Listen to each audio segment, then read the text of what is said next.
미국 증시가 조정이 일정 부분 일어나고 있습니다. 네. 하지만 주간 단위로 보면은 그 하락폭이 아주 큰 것은 아니고요. 지금 보시면은 가장 큰 폭의 하락을 했던 지수가 나스닥인데 1.33% 정도 하락을 했습니다. 그렇지만 전체적으로 고점 대비해서 어느 정도 하락했는지를 보시면 최근 고점이 1840포인트였으니까 고점 대비해서 약 한 5.7% 정도 조정을 받기도 했습니다. 자, 이렇게 단기간에 급등락을 보이는 이유는 당연히 코로나19 사태 때문에 그렇다고 말씀을 드리겠고요. 네. 이에 따라서 미국 경제 회복이 더디게 일어날 수도 있다라는 우려 때문에 그렇습니다. 지금 보시면은 코로나19 신규 확진자 수가 전 세계적으로 하루 29만 명을 넘어서는 그런 모습을 네. 보여주고 있다 보니까 계속적으로 우려가 지금 상존합니다. 여기에 또 미국의 서비스업 PMI 지표가 발표가 됐는데 아직까지 50을 돌파하지 못하는 모습을 보여주고 예상치였던 50일 대비해서 낮은 49.6이 발표가 됐습니다. 네. 여기에 또 신규 실업 청구권 수가 약 130만 명 정도에서 다시 올라가는 모습, 140만 명 이상으로 올라가는 모습을 보여주고 있기 때문에 지금 이어지고 있는 이 3, 4분기 경기 회복이 좀 더디지 않을까라는 우려가 만들어지고 있기는 합니다. 네. 자, 그렇지만 너무 크게 걱정하지는 마시라고 말씀을 드리고 있습니다. 왜 그러냐면 미국 경기가 회복하고 있지 않다는 아니고요. 네. 회복이 약간 더디다라는 정도로 생각하셔야 되고요. 지금 보시면 이제 제조업 PMI 지표가 발표가 됐죠. 네, 이 숫자를 보시면은 51.3이 나왔고요. 예상치인 51.5보다 약간 하회하는 네. 그리고 51 이상이기 때문에 그만큼 경기 확장 국면이다라고 얘기를 해줍니다. 그리고 또 이 종합 PMI 지표를 보면 정확하게 50을 발표를 하고 있어요. 그래서 아직까지 경기는 회복 국면에 있다라고 보시는 것이 맞다라고 말씀드립니다. 그래서 지금 현재 시점에서는 아무래도 좀 너무 많이 올라와서 네. 좀 숨고르기가 필요한 것이지 이것이 큰 폭의 하락장의 시작이다. 이렇게 생각하실 필요는 없다는 말씀 드리겠습니다. 네, 현재 미국 증시 상황에 대해서 약간의 숨고르기 좀 기간을 가지고 있다라고 좀 이야기를 해주셨는데요.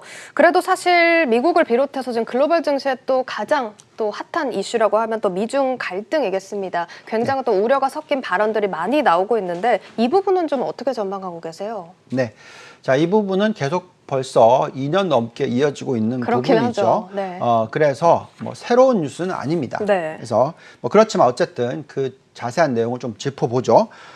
미국이 텍사스주 휴스턴에 있는 중국 총영사관을 문을 닫아라라고 네. 얘기를 했고요. 또 이례적인 부분이 3일 날짜를 줬죠. 네. 이건 정말 너무나 과격하지 않을까 이런 생각이 들기도 합니다. 네. 이렇다 보니까 중국에서는 이런 갑작스러운 절차는 잘못된 것이다. 만약에 이걸 철회하지 않으면 우리도 단호한 조치를 취할 거다. 이런 강경 발언이 나왔죠. 그렇지만 또 미국의 입장도 계속 강경적입니다. 미국인의 지식재산권과 그 개인정보를 보호하기 위해서 이번에 한 조치는 당연한 처사였다. 그리고 계속적으로 추가적으로 또 미국의 이 개인정보 보호를 위해서 네. 추가적인 조치도 취할 수 있다 이런 얘기가 나왔고요. 또 재밌는 모습은 이 뉴스가 나오니까 또 휴스턴 총영사관에서 기밀문서 소각 작업이 일어났다 이런 뉴스도 맞습니다. 터졌죠. 네. 그래서 자, 이런 부분을 자꾸 보고 있으면 실질적으로 두 국가가 결국은 패권 싸움을 하고 있다. 열심히 하고 있다. 당연합니다. 왜냐하면 드디어 중국이 미국의 GDP 규모를 따라잡은 모습을 보여줬기 때문에 네. 자, 이런 모습을 보이다 보니까 계속적으로 양국은 갈등이 일어날 수밖에 없습니다. 그렇지만 저희가 말씀드리는 부분은 보통 보호무역주의가 일어나는 구간에서 증시가 정말로 급락을 하느냐? 그렇지 않다라는 말씀을 드립니다. 지난 2년 동안도 마찬가지죠. 네. 제가 중국 시장에 대해서 투자를 늘리라고 말씀드렸던 것은 2018년 말입니다. 네. 그리고 지금 1년 반이 지났는데 증시는 물론 최근에 조정이 있지만 많이 올라와 있죠. 그렇지만 계속적으로 지금 패권 싸움의 이슈는 있습니다. 자, 그 이유는 왜 장이 안 빠지고 오히려 올라가느냐라고 말씀을 드리면 과거에 스페인 독감이 일어나고 나서 팬데믹이 일어난 이후에 이 보호무역주의가 크게 들어왔었을 때 네. 증시를 보시면 굉장히 큰 폭의 480% 상승 주기가 나옵니다. 네. 1921년부터 1929년까지의 급등 장세가 나오고요. 물론 그 후에 대폭락장, 대공황장이 오는데요. 자, 이걸 잘 이해하셔야 되는 부분이 이렇죠.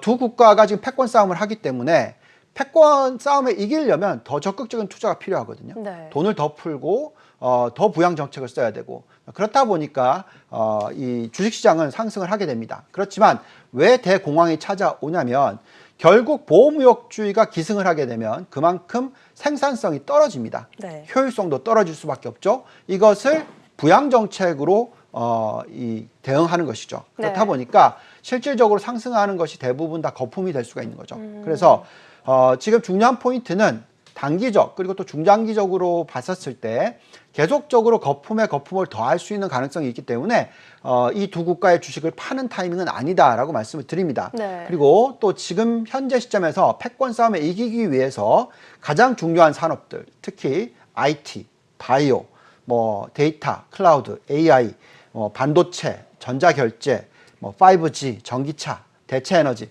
정말 경쟁하는 부분들이 많은데 이 부분에 있어서는 두 국가가 계속적으로 적극적인 투자를 늘릴 것이다. 부양 정책을 쓸 것이다. 자, 이런 부분을 감안하시면서 투자에 임하는 게 중요합니다. 네, 이렇게 거품의 시드를 준비해야 하는 시기다라고 이야기를 해주시면서 매도 시기는 적절한 타이밍이 아니다라고 이야기를 해주셨는데요. 사실 앞서도 좀 얘기를 해주셨지만 중국이 이제 미국의 GDP를 따라잡으면서 이제 많은 분들이 사실 중국 투자를 좀 적극적으로 권유를 해주셨어요. 그렇지만 사실 이제 중국 증시도 좀 조정을 겪고 있는 상황에서 저희가 또 투자 가이드라인을 좀 확실하게 잡아봐야 할 것 같아요. 그렇죠.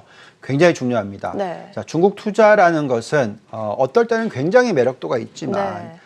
제가 항상 하는 얘기가 있는데 10년 주기에서 2년만 투자하시면 된다. 이런 얘기를 합니다. 네. 근데 지금 벌써 중국이 지난 1년 반 동안에 상당히 좋았으니까 네. 얼마나 남았을지는 생각해 보셔야 될 것 같습니다. 근데 어쨌든 지금은 아직까지는 중국을 팔 시기는 아니다라는 말씀을 드리고 있습니다. 네. 자, 최근 2주만 놓고 보시면은 중국 증시가 계속 2주 연속 하락했고요. 오늘도 상승을 하다가 또 다시 하락 반전하는 모습 보여주고 있는데요. 네. 고점 대비해서 지난주만 2주 동안 5% 이상 하락했고요. 심천지수, 제가 가장 좋게 보고 있는 심천지수도 고점 대비해서 약 8% 이상 네. 급락하는 모습 보여주고 있습니다. 자, 이렇게 하락하는 이유는 뭐 여러 가지 이슈가 있겠죠. 상당히 많이 올라왔기 때문에 또 코로나19의 사태에도 비해서 코로나19의 고점보다 훨씬 높은 고점을 형성했기 때문에 그렇습니다. 그렇게 조정이 일어나고는 있지만 또 그렇다고 해서 팔아야 되느냐? 그렇지 않다라고 말씀을 드리는데요. 그 이유는 지금 중국의 유동성 부여는 확실히 경기 회복을 가지고 올 거라고 예상하고 있습니다. 네. 자, 여기에 나와 있듯이 M2 증가율이 최근에 큰 폭으로 상승해서 11% 이상을 돌파를 하고 있습니다. 자, 이렇게 유동성이 부여되면서 중국의 10년 국채 금리의 흐름도 보시면 3% 이상까지 일시적으로 급등을 했으나 네. 다시 하락을 하면서 3% 미만으로 떨어지고 있습니다. 금리가 낮을수록 주식의 매력도 높아진다는 건 당연하고요. 또 여기서 유동성이 부여되면서 대출 증가율이 큰 폭으로 상승하고 있다는 부분이 중요합니다. 지금 중국 내의 전체 신용 증가율이 13% 이상대로 급격하게 올라온 상황이고요. 그 이외에도 가장 큰 이 소셜 파이낸싱이라고 해서 사회 융자 총량이라는 게 있는데 이게 얼마나 늘어나느냐에 따라서 경제 활동이 더 높아집니다. 근데 네. 지금 보시면 저렇게 숫자에 나와 있듯이 큰 폭으로 지금 상승하는 모습 보여주고 있습니다. 자, 이렇게 유동성이 풀리고 이것이 대출 증가율과 연결이 되고 자, 여기에 또 굉장히 중요한 포인트가 있는데 중국의 만약에 주택 가격이 이 구간에 계속 급등을 한다. 자, 그러면 증시가 상승을 못 하는데요. 여기에 지금 차트에 나와 있듯이 신규 주택 가격 증가율이 계속 하락을 해서 네. 지금은 안정적으로 5% 미만대에 유지가 됩니다. 자, 이렇다는 것은 주택에 투자를 하기보다는 주식으로 자금이 유동성이 늘어났는데 흘러갈 수 있는 가능성이 높아진다라는 말씀을 드리겠고요. 자, 그렇다면 중국 증시의 앞으로 흐름 자체는 괜찮을 거다라고 말씀을 드립니다. 물론 미중 무역 전쟁 또 미중 마찰이 단기 변동성을 야기할 수는 있으나 전체적인 상승 추세를 막지는 못할 거라고 예상을 합니다. 자, 그렇다고 하더라도 매번 말씀을 드리지만 중국 투자 비중은 전체 글로벌 투자 비중의 20%를 절대 넘어가서는 안 된다라고 항상 말씀드리니까 그 부분은 꼭 인식하시길 바랍니다. 네, 중국 증시 이제 유동성의 힘이 남아 있다는 점 유념을 해보셔야겠고요. 미중 마찰이 사실 단기 변동성은 야기할 수 있지만 이게 장기 추세는 아닐 것이다라고 이야기를 해주셨습니다. 자, 그럼 미국 증시 이야기로 다시 한번 또 넘어가 보도록 할게요. 사실 미국도 이런 조정세가 계속되면서 버블 논란이 또 나오고 있습니다. 그래서 이 두 시기를 좀 비교를 해보면 좋을 것 같은데요. 2000년 3월 그리고 2007년 10월을 기준으로 이 미증시 고점을 기준으로 현재 미증시에서 상승 여력이 얼마나 남았는지를 좀 알고 싶어요. 네. 자, 굉장히 중요한 거죠. 뭐냐면 큰 사이클에 있어서 고점이 도대체 어디냐라는 네. 게 중요합니다. 지금 벌써 12년 가까이 미국 증시가 상승을 하는 그런 주기를 보이다 보니까 여기서 지금 고점이 아니냐, 뭐 아니면 닷컴 버블의 붕괴 현상이 일어난 것 비슷한 시기가 아니냐, 네. 이런 얘기들을 많이 하시기 때문에 과거에 닷컴 버블이 붕괴가 일어났었을 때, 그리고 또 산업재 버블이 붕괴가 일어났었을 때와 비교를 해서 시장이 도대체 어느 정도 와 있는지를 얘기해야 될 것 같습니다. 네. 네, 과거 사이클을 놓고 말씀을 드리면 제가 판단하기에는 최소한 아주 적게 상승을 더 할 거다라고 예상했었을 때도 저기 오른쪽 밑에 나와 있듯이 한 17% 정도는 추가 상승할 수 있는 여력을 가지고 있다라고 말씀을 드리고요. 근데 정말 진짜 최고의 닷컴 버블 시기, 즉 미국의 IT와 뭐 바이오 종목들이 초급등을 했었을 네. 시기, 지금도 좀 비슷하다고 얘기를 하지만 그때와 똑같이 비교를 한다면 지금보다도 84%나 더 올라가야 됩니다. 그래서 이런 수치를 놓고 말씀을 드리면 이제 거품이긴 한데 그 거품이 바로 꺼지지 않을 거다. 얼마나 더 올라갈지 정확하게 정답은 없다라고 말씀을 드리겠고요. 네. 그래서 지금 나스닥만 딱 떼서 보면 과거의 닷컴 버블 시기와 비교했었을 때 아무리 낮게 잡아도 뭐 50% 이상 더 상승할 수 있는 여력, 정말 많이 보면 80% 가까이, 90% 가까이 상승할 수 있는 여력, 이런 숫자들이 나옵니다. 그렇다 보니까 지금 닷컴 버블이 시작된 건 사실인데 네. 정말로 이 꼭지를 봤다라고 말씀드리지 않고요. 또 S&P로 보더라도 S&P의 개념도 지금 적어도 한 40% 정도 더 상승할 수 있는 여력을 가질 수도 있다. 물론 이것은 정말 유동성만 비교해서 보는 겁니다.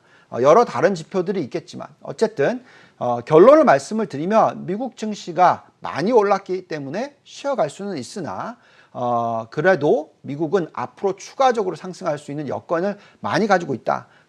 경기가 회복한다면 추가로 상승할 거다라는 것을 생각하셔야 된다 말씀드리겠습니다.